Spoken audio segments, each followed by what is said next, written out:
All right, welcome back. We are COMP2142. That's Game Artificial Intelligence 1 in the winter 2026 semester Georgian, and it's week 2, part 3 of our broadcast and recording. And the previous part, we talked about steering behaviors a little bit. We discussed, the something we couldn't download, the PDF, which is called Steering Behaviors by Craig Reynolds. And we talked about four steering behaviors: flee, seek, arrive, and wander. Those are the four, or the three we've talked about. But if you remember from the original picture, there really are more that we want to talk about. Next week we'll talk about pursuit, evade, obstacle avoidance, and path following. So there's another 4 here. I've only shown you 6 here in the picture, but there's a bunch of steering behaviors we're going to be discussing, and these are just basic movement for AI agents. That's what they are. One thing to note about all these steering behaviors, before I move on back with the project, is it reminds me a lot of how autonomous vehicles move today, believe it or not. They do some of the same things. If they were going to be actually driving on their own, they're going to use steering behaviors. They're going to use a division scheme. They're going to use satellite for things like lane centering and that kind of thing. All right, so all of these steering behaviors are the same things that robots use to move around in today's world. There's a lot more things going on, every frame, if you will, for robots and for cars than what we do. But everything comes from game. All of our game simulations and stuff like that, I mean, at the end of the day, it's all related to robotic engineering and autonomous vehicles as well. So let's go back to what we were doing. We were talking about our creating a grid with our project. So here, I'm going to go back to our project. Here it is, and like I said, right now all we have is this. So we kind of zoom in, and we have these grid squares, and depending on where I click, I'm going to get X and Y coordinates. And that's what I have right now.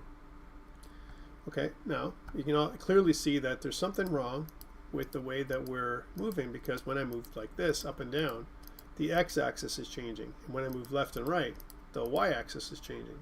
And that's clearly not what we want. Okay, so we're going to adjust for this very soon.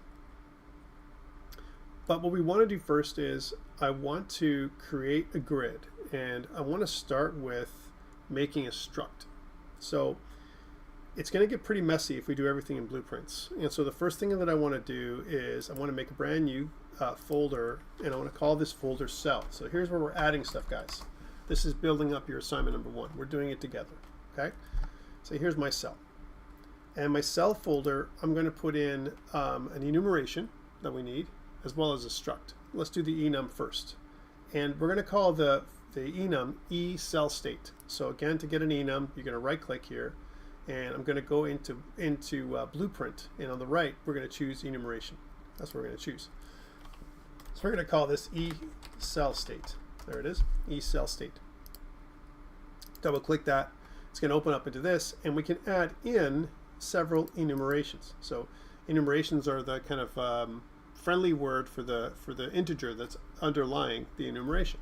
Okay, so the first enumeration that we're going to add is, and if I look at the PowerPoint, empty, if I'm not wrong.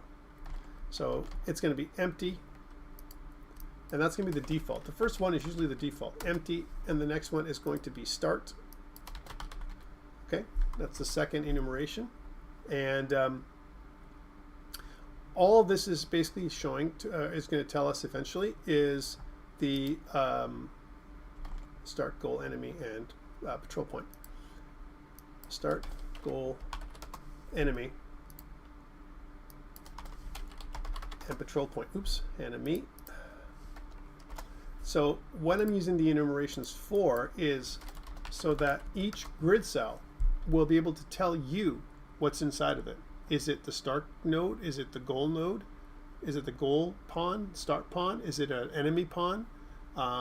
Is, like, for example, an obstacle of some kind? Is it a patrol point? What am I looking at that's inside the grid? That's what I'm doing here. So that's the first thing. So that is your cell state. That's what that thing is, okay? once we have our cell state, right, we can definitely put this up on DevOps. We can start putting this stuff up on DevOps, and we haven't done that yet, and I'm going to start with that now. So I'm going to go into my week 2. This is what it is. Here I've got git attributes, git ignore file. I'm going to go in there, and I'm going to open up in terminal, and just like we've done in the past, I'm going to do a git init, git add dot, git commit -m, initial commit, and then I want to git branch -M main, which changes the name of the branch to main. And what I need now is a new repository. So I'm going to go into my DevOps folder, and I'm going to choose my project, which is this one. And last week we kind of had an example, a very simple example that we used. And so in here you can see that we have a project from last week, and this was just a very basic example that we created. But this week we're going to make a new one. So I'm going to kind of go into new repository, and in here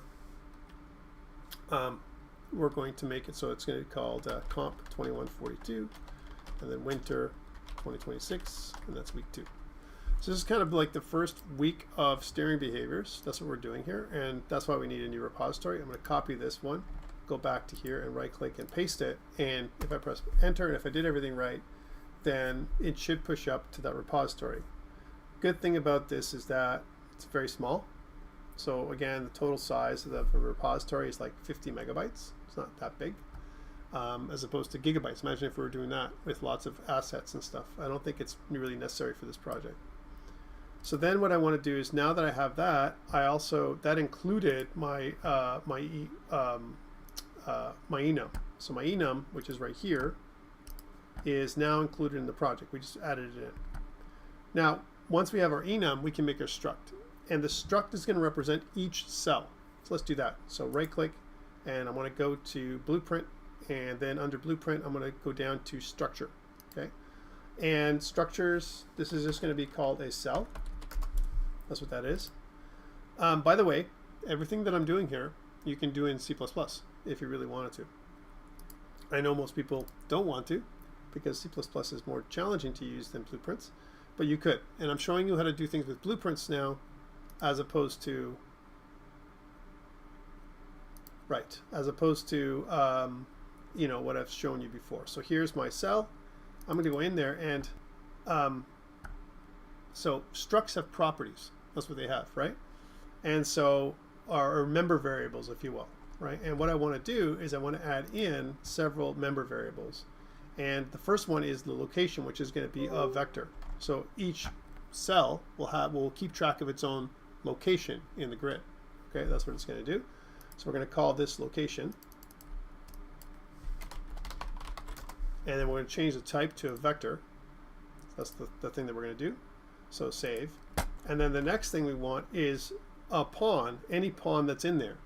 The pawn could be blank, so there could be no pawn in there at all, like an empty pawn, an empty space or a null value. Or it could contain a pawn like the goal pawn, the start pawn, an enemy pawn, or even a patrol point pawn, as an example. So here we're going to add another value, and it's going to be called pawn. Now we don't want to be very specific with what type of pawn. We just know that it's a pawn object reference. So if I just type in pawn, and if I go to object reference, that it'll give me some pawn, something that is derived from the pawn class. That's what this is. And the last thing is the state. What state am I in? And we're going to use that new enum we just made. So I added a variable. We're going to call this the state. So each grid cell is going to have a state, and that we're going to use the cell state. You can see just that we've made it. It's available now for us to use. And save. So now that we've added in our cell struct, let's put this up on DevOps. So again, back to DevOps, and let me just make sure I save everything this time. Save everything. Hopefully it'll save everything. Yeah, it's having problems with my landscape material, which is my proc grid, failed to save. That's fine, because I messed around with it.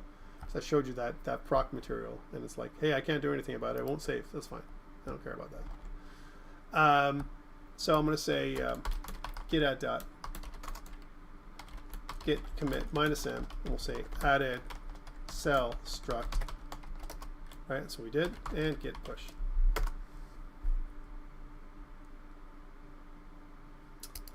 Excellent. So now that we have our cell state and our cell struct, we're ready to add in our grid, right? And we want to do that inside of the grid character. So back to grid character, we don't need the cell anymore.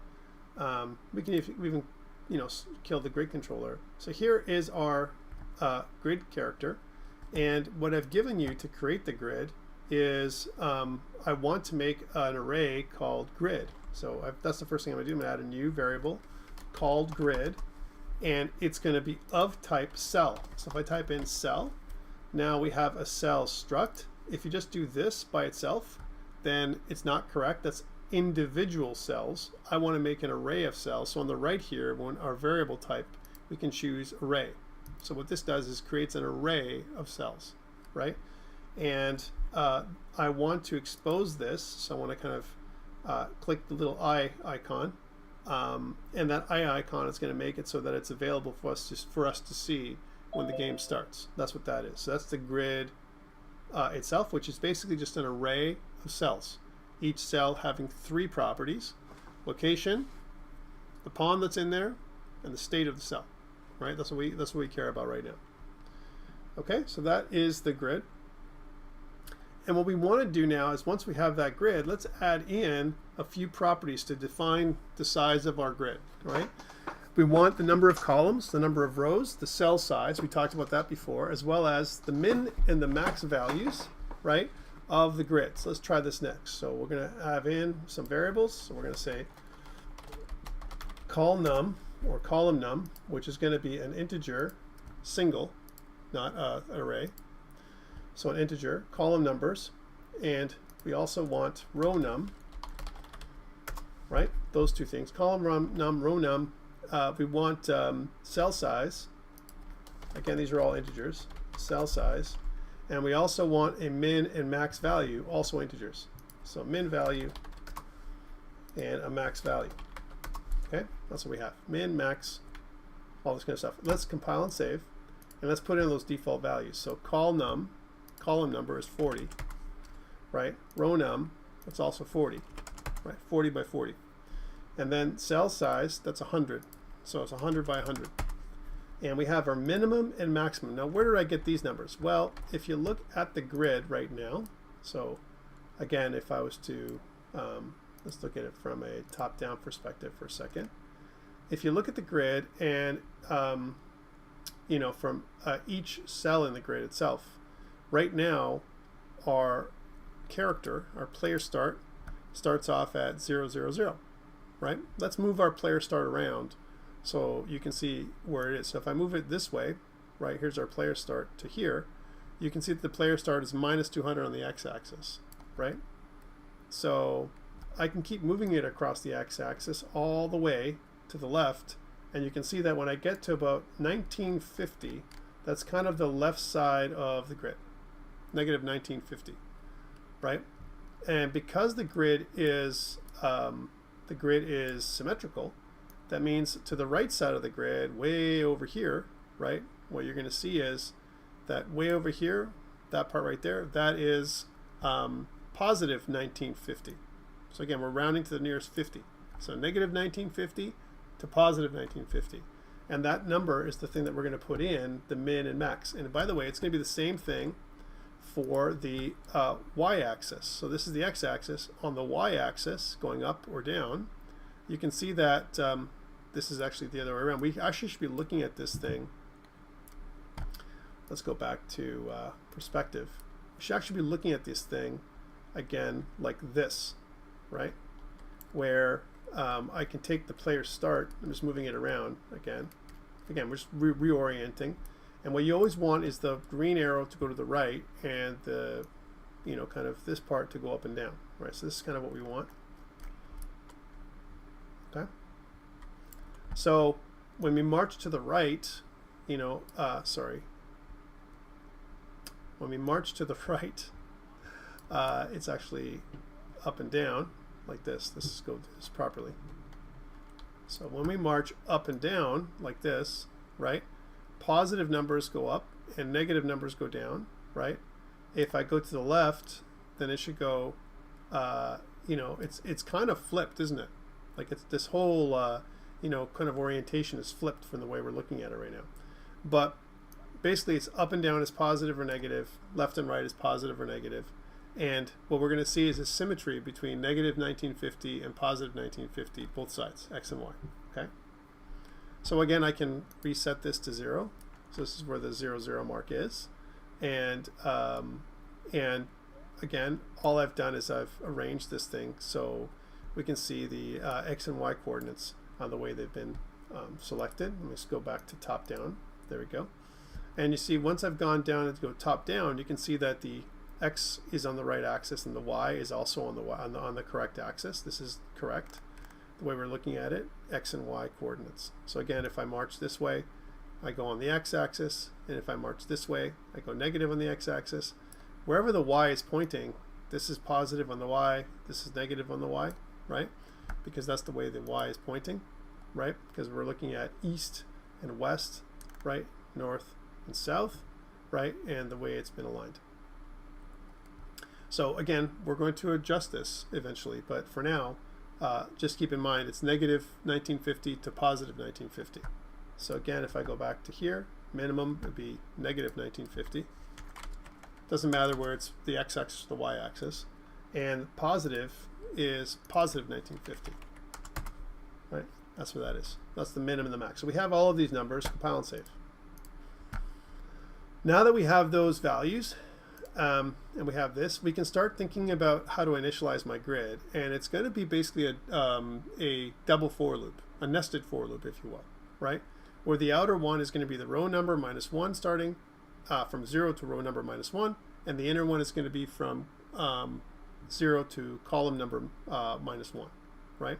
That's what it's going to be, just like we would normally program in C++. Okay, so let's make an initialize grid function. So back to functions. I want to call this initialize grid. Here it is. There's an initialize grid function. And then what I want to do is exactly that. I want to get the row num, drag that in. And what I want to do is I'm going to subtract 1. So I'm going to subtract 1 from it, right? Because I don't want to go to 40, right? I want to go from 0 to 39 because we are zero-based counting whenever we do things in programming, right?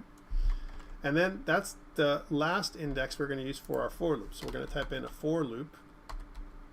So for loop, there we go. Not a for each loop, but a for loop, this one. And the for loop is going to have that first index and last index. So the last index is going to be this one, the last index, okay? And again, we can be neat and kind of align these, right? And the first index is always going to be 0 because, again, we're zero-based counting. So we're going to start off at 0. That's the 0th index, right? So what we get with this for loop is we care about each row. So that's the rows that go up and down. That's the y-axis that we care about, right? And so the index is something that we want to save, just like we've done here. We're going to call this the row index. So we're going to right-click and promote this to a variable. Now this row index is going to be a local variable, right? So again, promote to local variable. We're going to call this row index. There it is down there. It's kind of hard to see because it's way in the left corner of my screen here, but that's what it's called. It's called row index. And we're going to save this value here. So again, do it the other way around. All right, so that's row index. So this is going to preserve our row index. It's the first thing we're going to do. Then after we've got our row index, we want to make a sequence node. So again, it's S followed by left click. You've learned a few things from making materials. It's kind of the same thing here. So again, it's going to be one of these where we're going to get a sequence node. That sequence node, remember what the reason why we use it is because it simulates each individual line of code. That's why we use it, all right? As opposed to running things in one big long line, all I'm doing is breaking it down into a couple sequences. So once we've done the first part, then the next part is what we want to do next, and the next part is we want to compute the y vertex, and is what we want to do next, the y vertex of each cell. All we're doing is getting the x and y coordinates of each cell as we're placing them on the screen. Okay, So there's row index and there's cell size, and we're going to take that. So we're going to get the row index, this one we just made, and then cell size. Here's their cell size. And what we want to do is multiply those together. So we're going to say mult. So again, a couple ways to do that. You can do M, and that'll be multigate. That's not what you want. Or you can just do this and then press the multiply sign, and that'll give you the mult. There we go. And then once you've got that, we want to add in the minimum value. So again, what we're going to do is we're going to add a minimum value. Again, if I press A and left click, it doesn't do anything like it would in material blueprints, but here we can press the plus button and it'll do the same thing. So that's the minimum value. Here we go. Here's the min. So what the min does is it takes the row index, let's say 0, right? So the top left row, 0. The cell size is 100, so 0 times 100 is 0, right? And then adding in the minimum value, that's minus 1950. So the y-axis is the first thing, and it starts off at negative 1950. That's what the y-axis would be, right? Starting off. And then what we want to do is we want to convert this into a y. Well, in order for us to do this, this is an integer, and I want to save it as a float because we know that vectors are floats. So let's add in a couple of floats here. So I'm going to add in the first one, which is going to be called y. And let's change this to float. And I'll make another one, which is going to be called z. Z. So those are the two floats that we have. Compile and save, please. So then what I can do is I can take the y, and I want to set the y, the float, but I want to convert it from this integer value. I'm doing this because if I convert from an integer value and I upconvert, I go from an integer to a float, I don't lose any precision. It's the other way around. If I go from a float down to an integer, then I truncate precision. Right here, it's not that important. In fact, if anything, I'm just getting a y value that's the closest y value to the thing that I'm calculating. And because we're already doing an integer, this just converts this to a number that I can use later on in my vector. And that's why I'm doing it. All right, so that's the first part. So the first part is we're getting our y. In the second, then, the second line of the sequence, if you will, I want to do another, let's do a reroute node here. So again, what I want to do is I want to do another for loop here, which is what I want to do next. So here I'm using another for loop. So again, I can copy this for loop because it's going to be the same. And here is this. I want to double click here to get a reroute node. Just that way it's a little neater, right? And just like we did before, instead of the last index being row num -1, I want to get column num. Here's column num. And then I want to go minus, and then 1. And then column num -1 is the thing that I'm going to use for the last index. There we go. Okay. So this is where I start calculating stuff, and I want to save this index here as the column index. So again, I'm going to promote this to a local variable. I'm going to call this column index. There we go. And that is the thing that I want to save because this way I can keep track of column and row if I need to. Next, now that I have the column index, right, and I've kind of done part of my job, I want to make another sequence node. So again, it's S left click and then combine those two things there. There we go. So here's my sequence node for this one.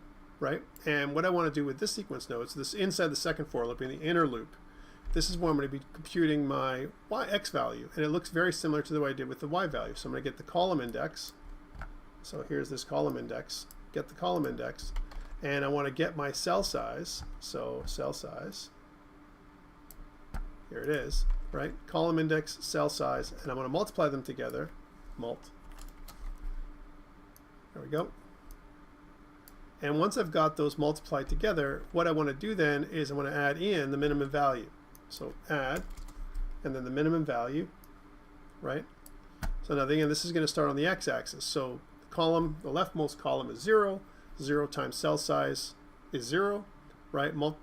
Adding on to the minimum value is negative 1950. So it's going to start at the top left corner, a negative 1950 and 1950. Negative 1950, both negative numbers. And that's going to be the first cell we're going to place, okay? And then what I want to do is I want to set this value for the x-axis here. So again, I want to grab that, I said Z, but that's actually supposed to be X. I'll be okay. So I want to kind of alt drag so we can see the X that we're gonna satisfy, and I'm going to kind of pump that into the X, which is going to convert from an integer into a float, and that's okay. That's a pretty good conversion, and we can make this a little nicer. Just pulling it down a bit. There we go. And that saves our X values. That's the first part of this sequence. And then the last part of this sequence is the tricky part, where we actually create the cell. We want to add this new cell to the grid. So we're going to construct our cell, if you will. So we have two values. We have the X value now, and we have the Y value, right? And once we have those X and Y values, what we can do is we can make a vector. So again, if I right-click and type in make vector, then it's going to construct a vector for me. This is like me saying new vector 3 in Unity, right? And once I create this vector, I have a vector out that I can use. And this vector out is the location of my new cell, right? So that's the first thing. So this way, now I can make a cell. So I can construct a cell, because we know what a cell is. I can construct a cell. The cell is location, pawn, and state, right? So I can pass in the location of the cell. I can do that. Oops. And then for the pawn, there is no pawn. Starting off, every cell is empty. Cells don't have pawns in them. And then the state of that cell, starting off, and when we initialize it, is empty, right? And that's what we want to do. So we've created a cell with a location, X and Y coordinates, okay? And then we can add that cell to the grid, right? That's what we're going to do. So we're going to get the grid reference. Here's my grid reference. And we're going to add, right, that new cell to the grid, the one that we just created. And that is how we construct our grid. We're going to make our grid one cell at a time. And it's going to keep track of all those nice things for us. So in other words, we're building in the smarts of our grid into each cell itself. So this is going to be add cell to grid. So add cell to grid. Okay, and we can make this so that we can pull this down, and we can change this to my signature black color, because that's what I like. You might like another thing altogether. Maybe you like a different color. That's fine. I'm just going to pull this over so we can see this in its nice little glory. So that is, in essence, the thing we're doing. We can tighten this up a little bit because there's lots of space here, so we can kind of move this closer. And if you really want to, you can document what's happening here. Here, what we're doing is we're creating the current Y for each of the cells. Here is we're calculating the current X value. So Y is representative of rows, and X is representative of columns. So we're getting the Y, the computed Y and the computed X based on our offsets and our minimum and maximum values. And then once we've got these two values, then we can construct our vector, and we can use that information, because our cell needs those three pieces of information: of location, a pawn, and a state. Those three things. Okay, awesome. We can compile and save. And now what we've done is we've made, we can construct our grid.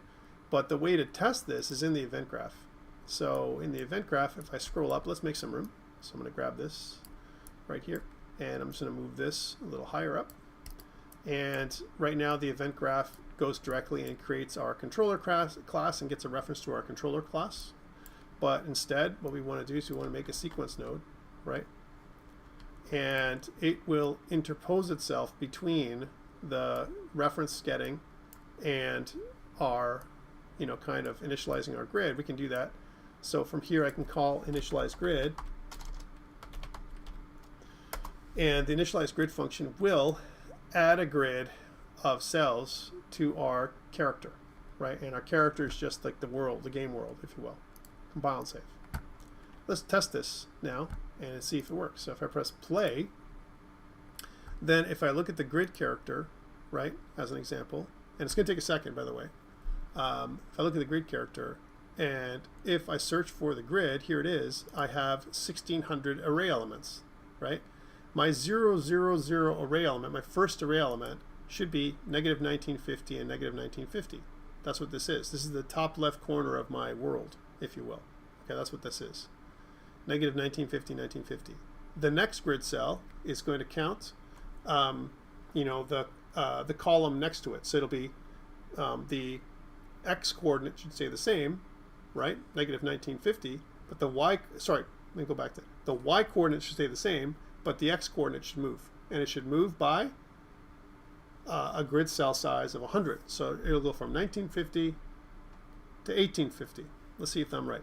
So if I go here, you can see that that is 1850. My y coordinate stays the same because I'm still in the same row, right? Top left corner, here's the row. And then what I'm doing is I'm going down, I'm counting across the columns, one thing at a time, from the left to the right. So this will be for from the next one, negative 1750, negative 1650, and so on. And if I scroll all the way down, we can see that, let's say somewhere in the middle, now we've moved towards the middle of the screen. They're still negative, we're still in the top left area right now. And if I keep going, because it's 1600 cells, if I go maybe to cell 800, let's just go to that cell. There's 800. Then somewhere around 800, we should be kind of close to, from a Y perspective, right? That is the middle row to the far left corner. And because we have 40 cells, right, then if we want to go right to the middle, then it should be something like 820. Let's take a look there. And 820, there's 50 by 50. Positive 50 and positive 50. If I go to 819, it's negative 50 and positive 50, right? So you can see that that is on the kind of near the middle, those four squares that we define around this area right here. 821, it's too far. You know, 818 is too far, but these two squares here are kind of right next to each other. Okay, so that's kind of how it works, and it has everything is empty. That's all it knows right now. So, and it keeps track of it. Now, there's no visual component to this. Each cell is, all we've done is we've created a grid, an array, that keeps track of all our cells for us. That's how we're doing right now. Okay? So that's the first part. We've made our grid. Let's put this up on DevOps. So again, File, Save All, and let's go here. It's not going to save the thing. I'm going to actually close this up and open it up again because it's going to keep doing this. So I'm just going to close it off. Yeah, I didn't change anything. I just literally just showed you stuff, and then it didn't like what I was doing with my material instance because I was looking at the proc grid. And so we'll just close this down and not save. There we go. And let me just open that up again. I won't ask that question anymore. So are we clear what I'm doing? So the first part is me creating this logical structure that's going to house the grid. Without the grid, I have no control, right? It's literally going to be, I'm going to create nodes in the grid. Each tile in the grid itself has information, and that's what we want. We want that the tiles themselves are smart. The tiles giving us, are holding information for us. An array of tiles basically is what it is. I didn't make a two-dimensional array. I could have done that. I could have made it so that there's a two-dimensional array, X and Y, right? The way we're going to address this is we need to create a function so that we can find the, the grid location for each of the objects in the grid. All right, so now that we've got our grid and we've added it nicely to the grid, it'd be nice if, right? Yeah, it is kind of like that.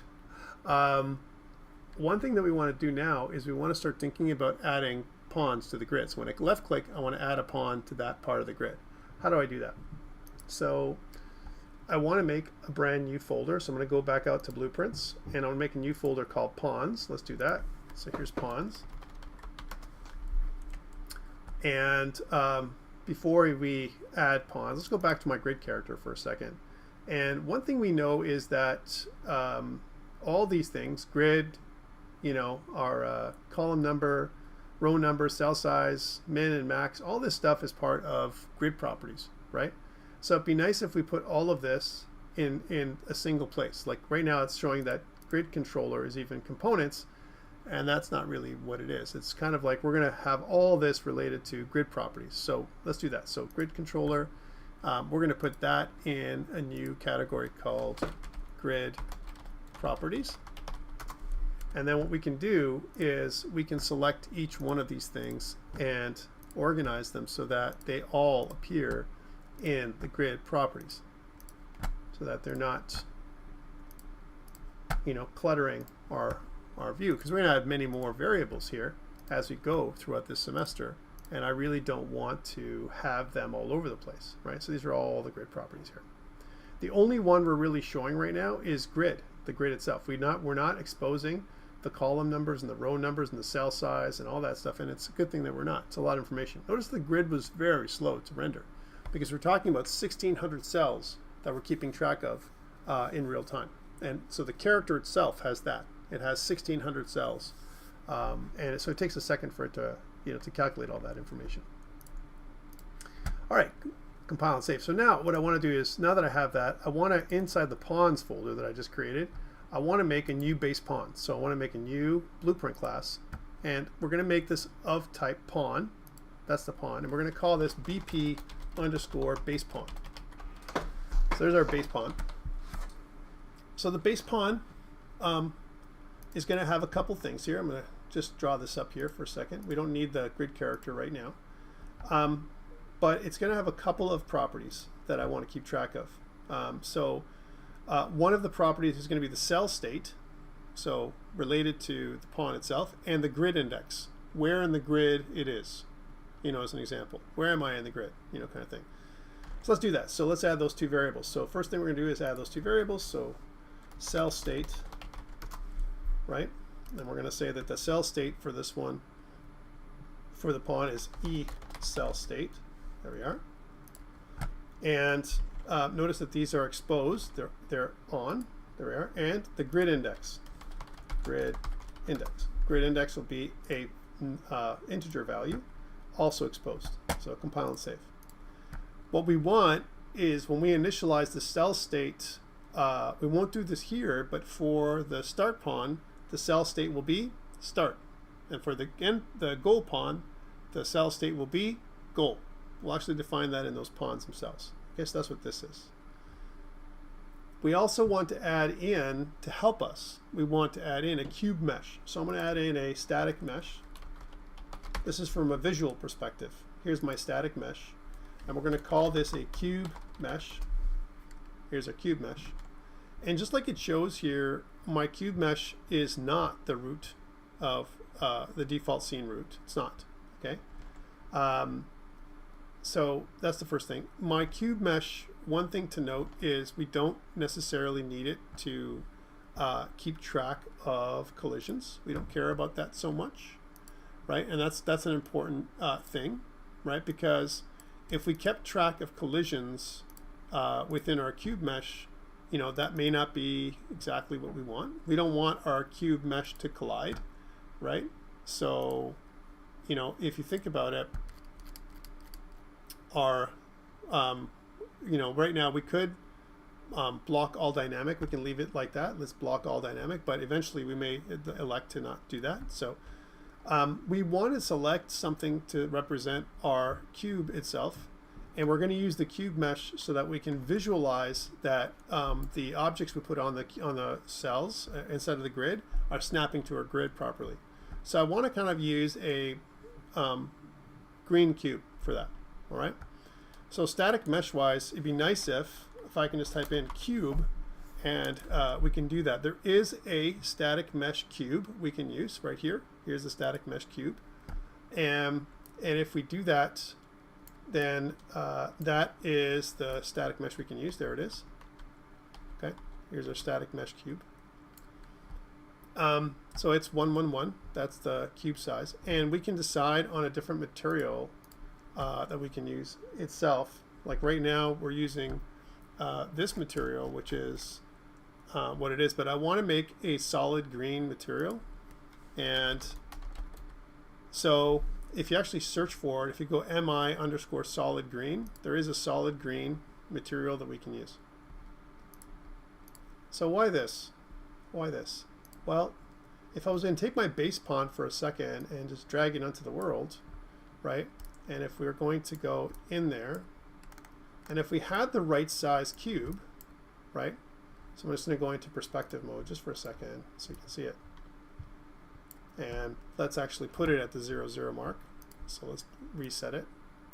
And here's 0, 0. And then we're going to go into perspective mode, just for, sorry, top down mode for a second. You can see that this cube is quite large, right? If we're going to use this one. We want one that's like this big, okay? And this cube here, that's a cube shape. So if I go back to the base pawn, and this cube, that's a cube itself, is not really what I want. I would love to see if we can get a cube shape. That's what I'd like to do. But there is no cube shape that's here, right? So I could create one. I could use my modeling tools to create one.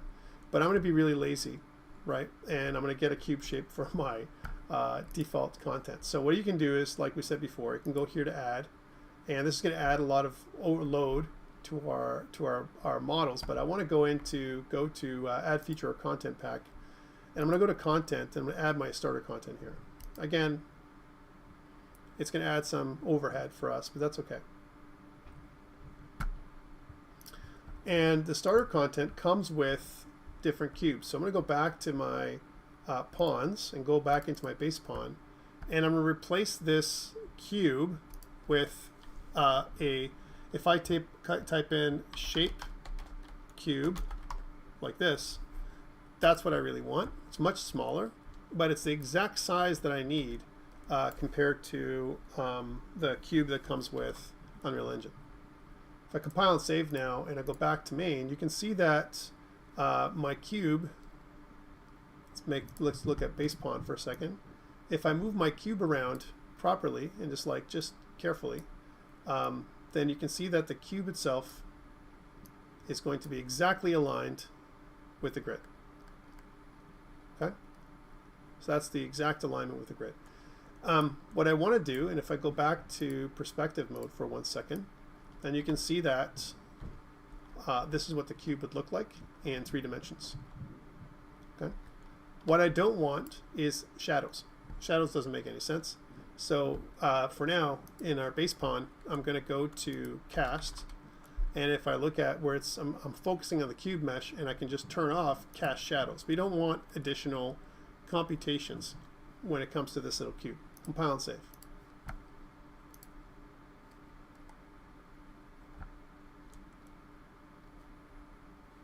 Don't do green spheres. Do cubes. Yeah. So now that we have this, and I've turned off the shadows, this is the first thing that I have. So why am I using this cube? The cube is going to be there to help us size our objects we put on. All the pawns are going to be this size. They're not going to be larger or poke out of each of these grid cells, right? So the largest we're ever going to have for our object is something that's the size of this cube. Okay, that's what we want. All right, so that's the one thing that we want people to do. We've got the base pawn. We don't need to have that in the game. I'm just using this as an example, so we can remove it. I want to create 2 more child pawns or child classes, but before we go there, I'm going to file, save all. So we're going to keep track of our progress here, and I'm going to go to here and say git add dot git commit -m. We added quite a few assets here. Git commit -m. We'll say added base pawn. There we go. That's quite a bit of load to our project, but still, I mean, it's still within like less than a gigabyte, which is good. What I could have done is I could have kept the cube and got rid of a bunch of other stuff, but we're going to need it and other things later on, so might as well just leave it. I want to make two new pawns from this one. And the way I can do this is if I right click and if I go to create child blueprint class, then I can make a new one, and I'm going to call this BP underscore start pawn. So the start pawn inherits from base pawn. So everything the base pawn is, the start pawn is as well. So but it's a more specific version of the base pawn. So if I double click on it, the start pawn has a cube, and also it has all the variables that we had from the other one. Okay, but they're not exposed here. We can see them if I kind of go here and show inherited variables. Then if I go here, you can see all the ones from the, the properties that we had from before. So if I looked at, if I open up pawn, you can see all those, and then, cell state and grid index. And it would be nice if we organize those into something. And I think what I'd like to do is put these two things into pawn properties. We would do that inside of the base pawn class. So here in the base pawn class, let's just go to cell state, and we're going to choose a category which is pawn properties. Pawn properties. And do the same thing with grid index. So that way, just organizing now to pawn properties. There we go. Oh, base pawn cap. Compile and save. And we don't need to see, everything, but now when we come back here, and so here's my start pawn, and if I go back to here and compile and save, and if I reopen up my start pawn, let's open that up, then under pawn properties you're going to see cell state and grid index. Okay, so that's what we want. We want them there. I don't need to do this. I can hide this, and we're also going to see our pawn properties on the right hand side. If I go here and type in pawn properties, you can see that they're here too. So one thing that we want to do with our start pawn is we want to select our cell state as start. So we're actually setting a different thing here for our cell state. We don't have a grid index yet, but we will. Compile and save. So that is something that we're going to always have. The pawn itself is going to inform the grid what type it is. This is a start pawn. That's what this is. That's what we're saying. Okay. What we also want to do is let's add in to the start pawn another mesh. So we'll add in another static mesh. Here's that static mesh. It's not a child of the cube mesh, just another one. And we're going to call this the spaceship mesh. That's what that is. And what we can do is we can hunt for SM underscore spaceship, which I already provided for you. But if you look at the viewport, it's pretty huge. This is our spaceship, right? And I want to use this as a representation of our start pawn, right? So in order for us to do that, what I've provided is some numbers that you can use, in order for you to set this up. What I want is for the start pawn be inside of, for the most part, our little cube mesh. So there's a number of ways we can do this, but one thing we know is that the size is way too big. So I'm going to just look, kind of use this lock for the scale and just change all the scale to 0.045, which is going to basically put our pawn, our plane, if you will, or our spaceship inside of our cube. Okay, and again, if you looked at it from top down, you can zoom in and you can see that indeed the plane now is here. We can take away this snap to grid and we can align it, and you can see that it's about something like -4. We want to bring this thing up, so if I look at it from the side, say the right side, it's pretty low. We want to kind of bring it up so it rises above everything else, like something like above here, right? And that's kind of what I did when I first created this thing. I kind of put it in so that way the little start pawn is kind of on top of the cube. But I'm using the cube as just to size it properly. That's all I'm doing, to frame this spaceship a little bit. Okay, so the numbers I have are 4 for the x-axis. Now they may not work. That's why I put them. I showed you how to do it. Here's 4 for the x-axis. That kind of aligns it to the middle a little bit. And again, if I looked at it from the top, so if I go from a top perspective, kind of makes it so that it's a little bit offset. If I put 0 here, it's going to be right in the middle. I think that's pretty good. So maybe not 4. 4 is probably wrong. Minus 110, I said 113, but 110 is probably a good number as well. And then 90 degrees is what I want to rotate this. I want to rotate it by 90. And the reason for this is it's got to look in the right direction. That's why I changed it to 4, because when I rotate it, the center of the pivot isn't exactly in the center, and that's why I did that. And then I think that's what I did right there. So that's what it kind of does. Let's make sure. So if I go back to perspective, looking at this thing, it's going to look towards the right. There we go. Okay. And did I do it right? 90?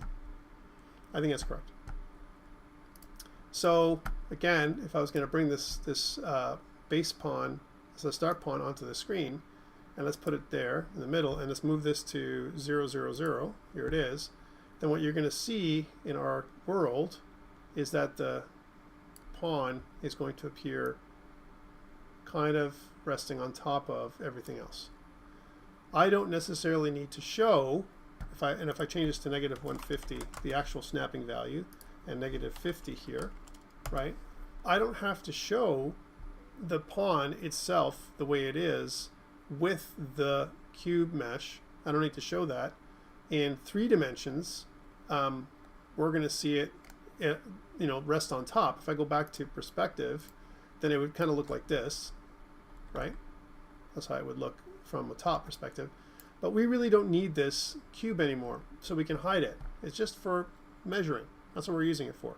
And for snapping, we're going to see later on. So to get rid of this cube, I can click on the cube mesh and go to render. And if I look at render, notice it's visible. I can uncheck this visible to make it invisible. And now when I compile and save and go back to main, and if I go back to a top-down perspective, what you're going to see is that this is what it looks like. I don't need the shadow. So let's go back to the spaceship mesh, and then I can go into cast, and if I can uncheck cast shadow, I don't need that because I'm not going to use that. It's going to look like a flat object. Okay, so that's kind of where it looks like. I can put this for now wherever I want, like somewhere over here. Doesn't matter, as long as it's like somewhat accurate. Minus 550 and 50 is where I'm putting this thing for now. Okay, that's where the start pawn is going to start. Minus 550 and 50. Minus 50. Okay, and then let's do the same thing with the goal pawn. But before we do that, file, save all, right? Go back to this and say git add dot, git commit -m. We'll say added start pawn. Okay. Let's do the same thing. So I'm going to right click here, and I'm going to go to create child blueprint class, and we'll do BP underscore goal pawn. Here it is. And just like we did for this one, I want to modify this one. So I'm going to double click on this, and instead of adding another cube mesh, I want to add this planet that I've got for you guys, right? So I'm going to click add, and this time I want to add a skeletal mesh, and we'll call this the planet mesh. And if I type in SKM planet, there we go. That is the mesh, but it's massive, like super big, like crazy big planet, right, that I got. So instead of us using this crazy big planet, we can change the size of it. And I've something like 0.0075 of its size. So again, scale is locked, 0.0075, press enter, and then you can see that that becomes something a little bit more manageable. But we want to put this inside and underneath the spaceship. So the spaceship will all, again, right? The spaceship should hover above the planet. We don't want it to be inside the planet, right? So from a game perspective. So the way to do that, again, would be to modify some of these settings, and let's do that. So going back to this, my settings are 6 on the y-axis. Let's do that. And what I want also to do is 51 on the x-axis, or the z-axis, I mean. So that kind of pulls it up a bit. And then there's no rotation necessary because it's a sphere. We don't need that. We can get rid of or not see the cube mesh anymore. So we can get rid of that. So we can say that the visible, it's not visible anymore. There it is. What our planet looks like. Yay. Right? Planet. But one problem with the planet is it casts shadows. So we can go to the planet mesh and do cast and uncheck cast shadows. And now we don't have that anymore. Compile and save. So that's a goal pawn. And if we kind of do the same thing, if we take that goal pawn and bring it into the scene and go to like, 0, 0, 0 for a second, here it is. And if I was to move it around somewhere that's reasonable, again, it's rightly sized. So now we can put the planet, in the spaceship in the right space. Something like 550, 550 and -50. And that's the exact location of what this thing will look like. So there's the start pawn, there's the goal pawn, and they're both at, start pawn is at -550 on the x-axis, the goal pawn is 550 on the x-axis, and -50 on the y-axis, and the same thing. Now this is the test. What if I run this thing? How is it aligned? Well, now you can clearly see this is wrong, right? Remember we talked about how our rotation is wrong? So the problem that we have here, the reason why we're having this issue is because the camera for the grid character is incorrect. We put these things in the right position. That's the actually correct position. But the camera is incorrect. We have to rotate it by 90 degrees. So let's do that. So go back to the grid character. So if I go back to blueprints, and if I go back to the grid character, and you can see that the, if I go back to viewport and the camera, here's the camera. Right now, the spring arm, you can see, is looking directly down at this thing, but we need to rotate it some 90 degrees, right? So we can go here and type in 90, and now the grid, the camera is rotated some 90 degrees to the right. Actually, let's try that again. The grid is rotated. This is already rotated 90 degrees, but we want to rotate this part 90 degrees. So that's what I meant to do. There we go. Let's see if it's right or if we have to do -90. Okay, so if I press play again, we should see the, oh, see, now this is the wrong way. We rotated the wrong way. This is almost correct.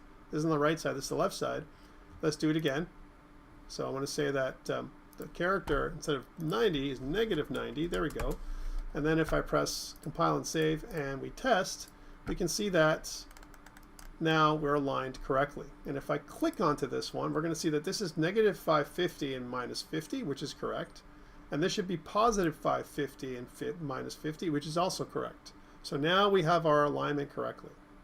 Wouldn't it be nice if wherever I left click, I move my start pawn, and and wherever I right click, I move my goal pawn, right? So help me out. Let's see if you can do this. We only have a few minutes left, but how would I do this in the event graph? What do you think? So I kind of scroll these down. Help me out. Let's do this together. We'll do more of this next week. Don't worry. So here it is. Help me out. I've got these two functions already, right? This is the left click, this is the right click. I already have a location. The location is correct. How do I do it? What do I change here? Because I can do this, but,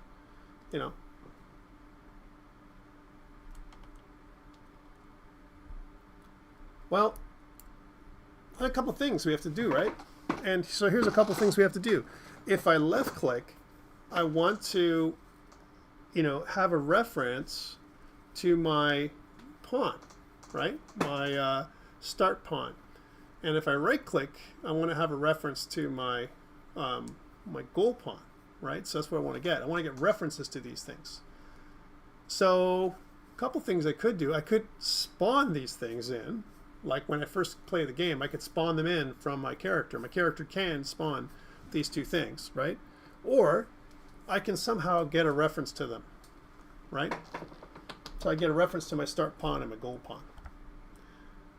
So help me out. What do you think is the right way to do this? If it was you, right, what do you think we should do? Come on, guys. I know this. I'm not trying to make you think too much. What do you think we should do?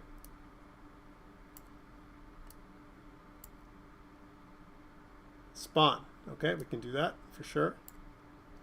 But we could also place them. I mean, what if we start first with placing? I could spawn, 100%. Spawning is definitely things I can do, right? But let's suppose I want to get access to those things, you know, ahead of time, right? And before we initialize our grid, what we want to do is we want to get a reference to these things. So I'm just going to pull these up for a second, right? And let's make another node here in this. So we're only going to do this once. We're not going to do it many times, right? So here we're going to just do one of these. Take this initialized grid here and put it here. So what I can do is I can get actor of class, right? Because we know that both pawns have their own classes. BP underscore start pawn is the class we can search for. It's a very specific class. I can do that. Then I can promote this to a variable. Promote this to variable. We'll call this the start pawn. There we go. We automatically have that now as a reference. So there we go. So as soon as we do that, we find that does it exist. If the pawn exists, then we spawn it. That's what we do. Okay, we find actor of class. Basically, it's like almost like a find in Unity, right? And it's the same thing for get actor of class. Get actor of class, and we can find each individual one. We can find the BP underscore goal pawn. Here it is, goal pawn. And once we find the goal pawn, we could then promote this to a variable, right? And we could call this the goal pawn. So this is kind of where we're going to stop today. We're not going to go too much further than this, but at the very minimum, what we want to do is once we've got this part and we've spawned those things and got references, then, well, I want to, change the location of these things, right? And I want to be able to change the location, as soon as I left click. Okay, so let's do that. Let's try that out. So if I left click, then I want to take the start pawn. Here's my reference to the start pawn. Here's the start pawn. And I want to set actor location. Set actor location. Let's try that. Set actor location. And we know that the actor location is going to be whatever we're clicking on, which is this cell location. So now I kind of make an ugly little connection here for now. This is not great, but I mean, it is a way of doing it, kind of. I want to set the location. Yay. Okay, so let's do that. And I want to teleport. So a teleport says whenever we teleport the physics state, I mean, I could ignore that for now. I'm not really doing anything with physics, but I could move it, right? And I could do the same thing, set actor location. And instead of the start pawn for the right click, I could do the goal pawn. So here's my goal pawn. That's the one I'm moving. And my location is going to be this location, whatever I'm clicking on. And then just add in some reroute nodes to make it look nicer. And this is pretty good, but we're repeating ourselves nicely, aren't we? It'd be really nice if we didn't have to do this. We had a little function that we can kind of do this exact same thing, because it literally is. You can see the pattern. It's exactly the same thing, right? So compile and save, and let's see what happens when we try that. So if I left click, I can move my pawn anywhere I want. There we go, right? And if I right click, I can move this pawn anywhere I want. Okay, that's kind of how it works. Left click, right click, left click, right click. And I can even put them on top of each other if I want to, right? There we go.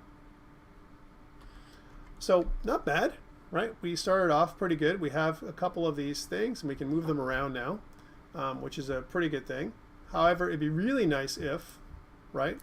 It'd be really nice if when we move our pawn around, we inform our grid, right? So the grid, which is in grid properties, should know that the pawn is there, whatever the pawn is, that's in there, right? So that's something that we want to do next week. We want to make maybe another function, and maybe we want to call that function something like set pawn location. and we'll do a couple things, right? We want to do a couple things. I want to get the grid index from the world coordinates. I want to be able to do that. That's one thing I want to be able to do. I want to get that snap location, whatever that snap location is, and I want to convert it into a grid index that I can use. So some other little convenience function that's going to go from world coordinates to grid location. I want to have that function so I can go back and forth from one to the other. And then after I do that, what I want to do is I want to look at the grid, right? And I want to use that grid index, right? And I want to be able to check to see if it's outside the grid. Like, what if, here's something I can do, right? I mean, there's nothing to stop me from doing this. What if I just click over here, right? Or I click like way out here, right? That's like something weird, right? I can try and click outside the grid, and then, bad things can happen. I might crash my program if I'm not careful, right? I mean, it just kind of went to the closest one, like up here, but it'd be nice if, it doesn't allow me to go off grid. I don't want to be able to go off grid. That's number one. So that's one thing I want to be able to do. No, can't go off grid, okay? So I want to be able to check, to have a check that checks to see that I'm not going to go off grid. The other thing that I want to do is I want to clear the current grid location, because what if I keep track of the grid itself? So I want it to be, there be another little function that basically allows me to remove any references of my object that I'm moving. And then I want to update the pawn location and the index. I want to do that.